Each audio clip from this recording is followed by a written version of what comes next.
आज बहु समय अपेक्षा बसी माँ मैंने आम मान जो अभिभाषण से तो कहते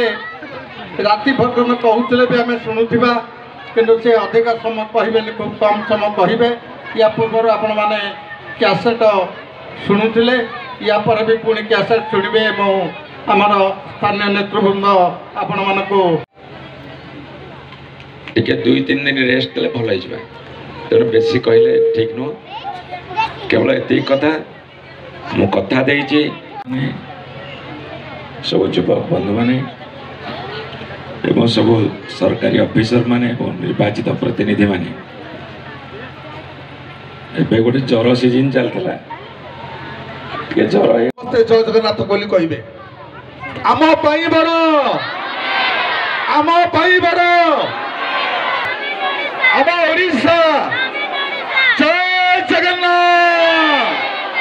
जय जगन्नाथ जय जगन्नाथ माँ माने जो गाँव को जब जहाँ आहरी आगू हम ये जो बसचे घर दांड द्वार हो जो पट कटेबे टिके मन भावे एत कम ये सब कम तो समय बास से विशेष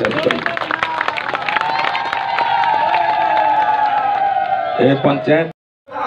लक्ष्मीधर पात्र सरपंच गधार प्रसाद ग्राम पंचायत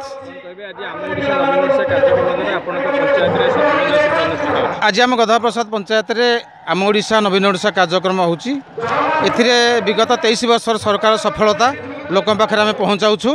ए पंचायत विशेषकर यही नवीन पट्टनायक पीरियड रे बहुत डेभलप होती बारबाट आरंभ कर खंडपड़ा पर्यंत रास्ता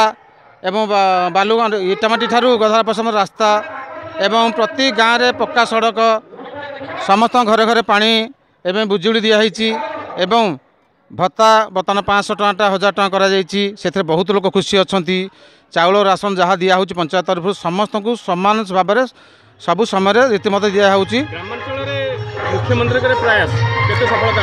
बहुत सफलता होती प्रत्येक लोक ग्रामांचल लोक पचार निश्चित कहे जे सफलतार श्रेय से सफल श्रेय केवल नवीन पट्टनायक को दौरान निश्चित भाव में गाँ गहली एटा निहाती आलोचना हो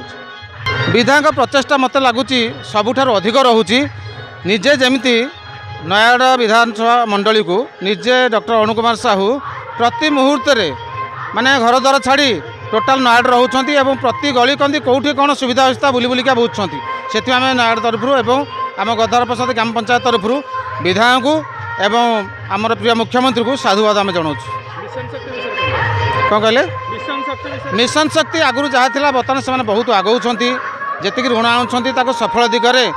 रूपायन करने निजे खर्च करुँच निहाती भाव में मिशन शक्ति गोटे परिवार भाया पंचायत काम करुँच निहाती भाव में मुख्यमंत्री धन्यवाद आम देव।